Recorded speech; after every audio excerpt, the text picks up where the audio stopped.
I guess I was the only one that left the woods with it. Left the woods with it. Now, Rest of them stayed in the woodhouse. Vern Gosdin built his career on honesty, but he was hiding something huge. For 3 decades, he lived 2 separate lives, one on stage, another in complete secrecy. He was not a criminal, but he was protecting someone who had to stay invisible. What was worth 30 years of silence? Who was he really protecting? Join us as we reveal the twist that changes everything. The image the world saw. Vern Gosdin was different from other country singers. He did not wear flashy clothes or put on big shows. He just stood on stage with his voice and a guitar, singing songs that felt real. When he sang about losing someone, people believed him. When he sang about being alone, they felt it too. There was no acting, no pretending.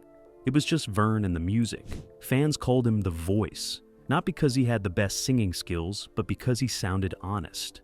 He sang like someone who had actually lived through hard times, like someone who really knew what heartbreak felt like. People trusted him because he seemed like he could not fake anything. He did not smile for cameras or try to impress anyone. He just sang, and that made people think they were seeing the real him. If someone could be that honest on stage, fans thought, then he must have nothing to hide. What you saw was what you got. He built his whole career on that trust.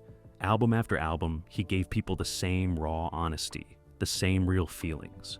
No one ever questioned it because there was no reason to.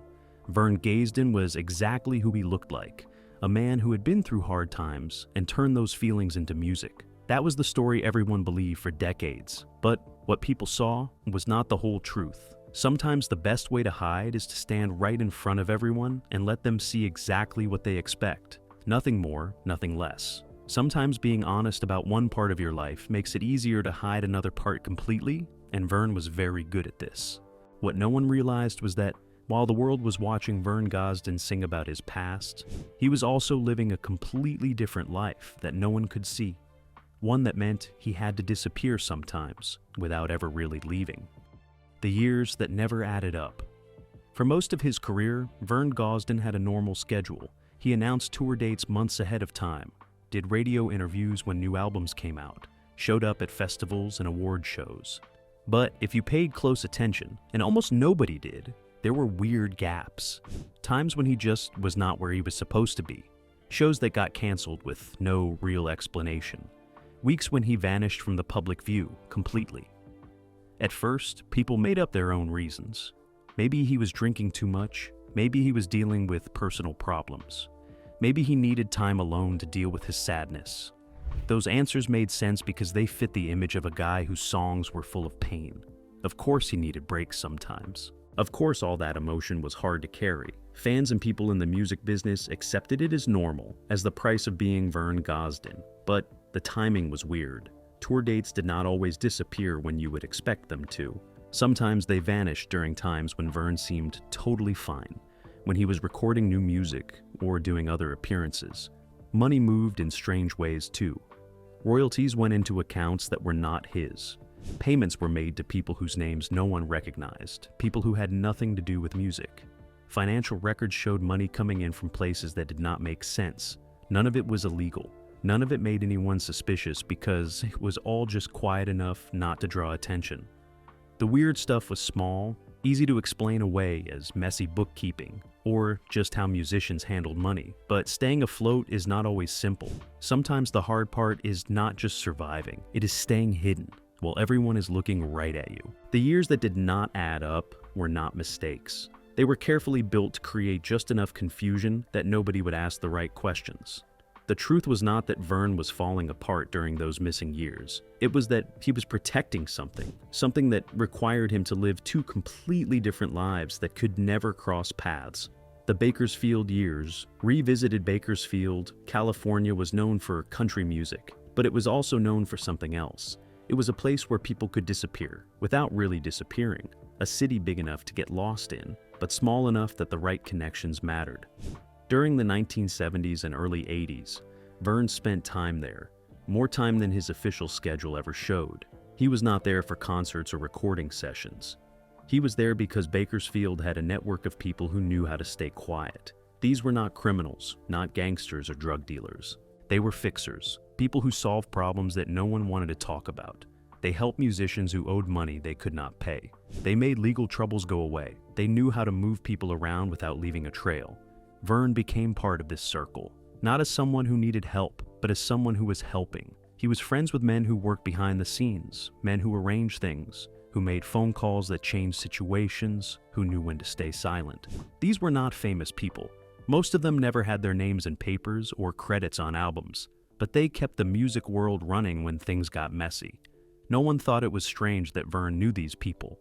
Lots of musicians had connections like that. The industry was full of people who worked in the shadows, managers and lawyers and consultants who handled the dirty work. But Vern's involvement was different. He was not just connected to these people. He was actively working with them on something specific, something that required secrecy and careful planning. The Bakersfield network operated on one simple rule. You did not ask questions, and you did not talk later. Whatever happened stayed quiet. Whatever needed to be done got done without paperwork or proof. Vern understood this world because he had to. He moved through it carefully, building relationships with people who could be trusted to keep secrets. Years later, when people tried to piece together where Vern had been during his missing periods, Bakersfield kept coming up. Not in obvious ways, but in small details. A motel receipt here, a mention in someone's diary there. He was spending time in a city that specialized in making things disappear. What Vern was doing in Bakersfield was not for himself, and the people he was working with were not protecting his reputation. They were protecting someone else entirely, someone whose survival depended on staying invisible. Two versions of the same man. Vern Gosdin lived two lives, and he kept them completely separate. One life was public, the country singer everyone knew, the man on stage pouring his heart out through music. The other life was private, invisible, lived under different circumstances that required him to be someone else entirely. When he traveled, he did not always use his real name. Flight records show tickets bought under names that were not his. Hotel rooms booked with fake identities. It was not illegal. People used aliases all the time to avoid fans or paparazzi. But Vern was not famous enough to need that level of privacy. He was not a superstar dodging crowds. He was a working musician who most people would not recognize on the street. So, why the fake names? Why the need to move around without being tracked? Because the second life required invisibility. It required Vern to be in places without anyone knowing he was there. He would finish a concert in Nashville, then disappear for 3 days. Official records would say he was resting or visiting family, but credit card receipts and travel logs tell a different story. He was in other cities, staying in cheap motels, meeting people who were not part of the music business. The two lives never overlapped. When Vern was being the singer, he was fully present, doing interviews, signing autographs, living up to his image. But when he switched to the other life, he became someone else. Quieter, more careful, always looking over his shoulder. He dressed differently, acted differently, even spoke differently. People who saw him during these periods would not have recognized him as the famous singer. He kept this going for 30 years. 30 years of switching back and forth between two identities, two sets of responsibilities, two completely different worlds. Most people cannot keep a secret for 30 days, but Vern kept his for 3 decades without slipping once. The coordination required was incredible. He had to remember which identity he was using, which story to tell, which people knew which version of him. One mistake, one slip of the tongue, and both lives could have collapsed, but he never made that mistake. What made this double life necessary was not something Vern had done wrong. It was something he had promised to protect, and that promise meant living as two different men for the rest of his life. The songs that sounded like confessions. When you listen to Vern Gosdin's music now, knowing what was hidden beneath the surface, the lyrics sound different. Songs that seemed like simple heartbreak suddenly feel like coded messages. Words that sounded like regret start to sound like warnings. The music was always honest, but maybe not in the way everyone thought. Take a song like Set 'Em Up Joe, a classic about drinking away the pain of lost love. On the surface, it is just a sad song about a man trying to forget. But listen closer. The lyrics talk about running from the past, about trying to erase memories, about needing to disappear into the bottom of a glass. It sounds less like heartbreak and more like someone who is carrying weight he cannot put down. Or Chiseled in Stone, one of his most famous songs. It talks about promises that cannot be broken, about commitments carved so deep they become permanent.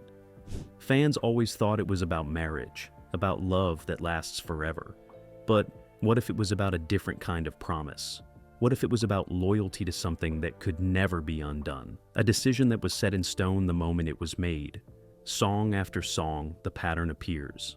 Lyrics about hiding, about secrets, about living with choices that haunt you.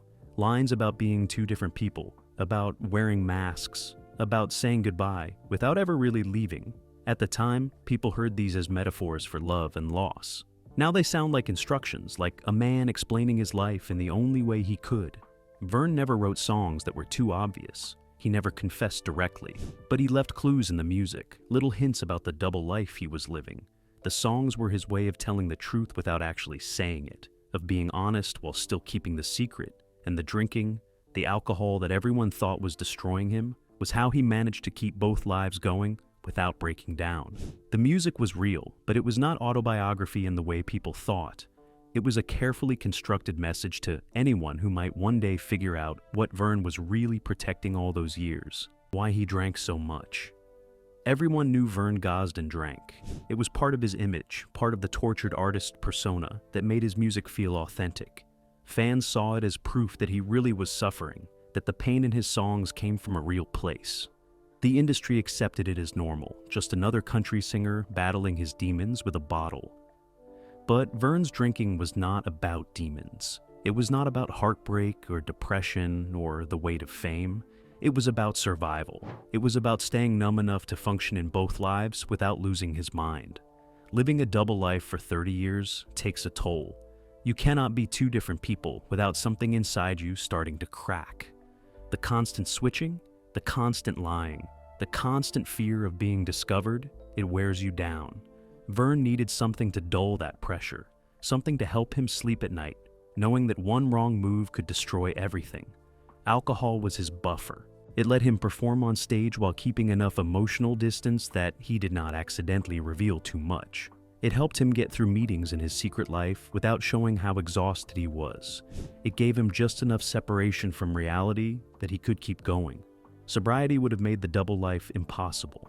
A clear mind would have questioned what he was doing, would have seen how unsustainable it all was. A sober Vern might have broken down and told someone the truth, but a drunk Vern could keep the secret, could push through the guilt and the fear and the loneliness. People tried to help him quit. Friends, family, people in the industry who cared about him.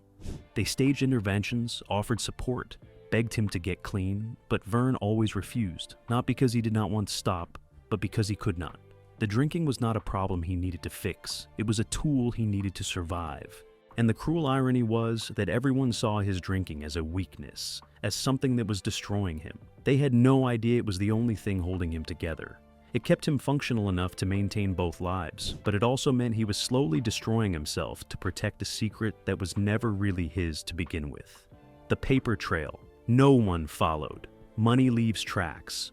Even when people try to hide it, even when they use complicated methods to cover their steps, financial transactions create records. Bank statements, tax forms, contracts, receipts.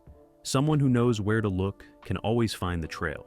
But the trick is getting someone to actually look, and for 30 years, no one looked at Vern Gosdin's finances closely enough to see what was really happening. On the surface, everything seemed normal. Vern made money from album sales, touring, royalties. He paid his bills, supported his family, lived a modest life for someone in the music business. There were no mansions, no expensive cars, no obvious signs of wealth beyond what a working country singer would have. Nothing that would make anyone suspicious. But buried in the paperwork were strange details. Consulting fees paid to companies that had no clear connection to music. Payments made to individuals whose names meant nothing to anyone in the industry. Contracts that were vague about what services were being provided. Money moving in directions that did not make sense for a country singer's career. These transactions were always small enough not to trigger attention. A few thousand here, a few thousand there. Spread out over months and years. Routed through enough different accounts that no single payment looked unusual. Everything was legal, everything had documentation, but none of it had a clear explanation. Tax records showed income from sources that were never publicly disclosed. royalty checks that were split in ways that did not match standard industry practice, portions of Vern's earnings going to shell companies, to P.O. boxes in different states, to accounts that were opened and closed within short periods of time. The pattern was deliberate, designed to move money without creating a clear picture of where it was going or why. Accountants who worked with Vern never asked questions. They processed the paperwork, filed the taxes, kept everything organized. If they noticed the irregularities, they never mentioned them. Maybe they assumed it was normal for the music business. Maybe they were told not to ask. Maybe they were paid enough not to care. The consulting fees were the strangest part. Companies with generic names, businesses that had no websites, no employees, no real presence beyond a mailing address. Vern paid them regularly for years. The contracts described their work in the vaguest possible terms: professional services, advisory consultation, strategic coordination, words that meant nothing and everything at the same time. These were not payments for studio time or promotion or anything related to his music career. They were payments for something else, something that required financial cover. The money was going somewhere specific, to someone who needed it but could not receive it directly. Vern was acting as a middleman, a conduit for funds that had to be hidden. Years later, when researchers started digging into Vern's financial history, they found these records. At first, they thought it was evidence of tax evasion or money laundering. But the more they looked, the clearer it became that this was not about hiding Vern's money. It was about moving someone else's money through Vern's accounts, using his name and reputation as cover. The paper trail was there all along. It just took decades for anyone to follow it far enough to see where it led. And when they finally did, they realized Vern was not the person being protected. He was the shield. The financial records revealed that Vern had been quietly funneling money to support someone who could not appear in any official capacity, someone whose existence had to be erased from public record. And the timing of these payments matched perfectly with a scandal that country music had tried to forget. The life he was protecting wasn't his. For 30 years, everyone assumed that if Vern Gosdin was hiding something, it was his own secret, his own scandal, his own past. But the documents tell a different story. They reveal that Vern was not protecting himself. He was protecting someone else. In the late 1970s, a musician named Michael Ferris was involved in a fatal incident that shook the country music industry. Details were murky. Some said it was an accident, some said it was negligence, some said it was something worse. What everyone agreed on was that someone died and Michael Ferris's name was attached to it. The case never went to trial. Witnesses disappeared. Evidence went missing. The whole thing was buried so deep that most people forgot it ever happened. Michael Ferris vanished. His name stopped appearing on albums. His credits disappeared from songs he had written. Radio stations stopped playing anything connected to him. Within months, it was like he had never existed. The industry moved on. The death was filed away as a tragic accident. And Michael Ferris became a ghost. But he did not actually disappear. He could not. He had debts, obligations, people who depended on him. He needed money to survive, but he could not earn it under his own name. He needed a life, but he could not live it publicly. He needed someone to act as a shield, someone who could move money, create cover, provide protection without asking for anything in return. That someone was Vern Gosdin. The financial records show that, starting in 1978, just months after the scandal, Vern began making regular payments to shell companies and unnamed individuals. The amounts matched what Michael would have been earning if his career had continued. The timing aligned with moments when Michael would have been most vulnerable, when investigators were still looking, when the industry was still paying attention. Vern rerouted royalties from songs that Michael had co-written but could no longer claim. He blurred credits on albums to hide Michael's contributions. He took money from his own earnings and moved it through enough channels that it could reach Michael without anyone noticing. He traveled to cities where Michael was hiding, delivered cash in person, made sure he had what he needed to stay invisible. The missing years in Vern's schedule, the unexplained absences, the strange travel patterns, they all line up with Michael's movements. When Vern disappeared from public view, he was not falling apart. He was meeting Michael, helping him relocate, making sure the secret stayed buried. Vern's double life was not about himself. It was about keeping another man alive and hidden. It was about loyalty to someone the world wanted to forget. It was about a promise Vern made, probably in a moment of desperation or guilt or friendship. A promise that turned into 30 years of silence. He never told anyone. He never took credit. He just kept paying, kept moving, kept protecting. And Michael Ferris stayed hidden, alive but erased, surviving only because Vern Gosdin was willing to live two lives so he could have none. The twist was not that Vern was a criminal or a fraud. It was that he sacrificed everything, his peace, his health, his reputation, to save someone else. And the weight of the sacrifice is written in every song he ever sang. Why he never took the credit. Vern Gosdin could have told the truth at any point. He could have sat down for an interview, written a memoir, confessed what he had been doing for 3 decades. The story would have been massive. It would have rewritten country music history, turned Vern into either a hero or a villain, depending on who was listening. It would have given his life a different kind of meaning, a narrative beyond the sad songs and the drinking. But he never said a word. Part of the reason was practical. Exposing Michael Ferris meant reopening the case from the late 70s, the death that had been quietly buried by people with power and money. There were families involved, people who had agreed to stay silent in exchange for the matter going away. There were industry executives who had made deals to protect their investments. There were lawyers who had worked to keep everything sealed. If Vern spoke, all of that would unravel. Lawsuits would follow. Investigations would restart. People would get hurt. But the deeper reason was personal. Vern had made a promise. Not a casual agreement, but a binding commitment, the kind that changes who you are.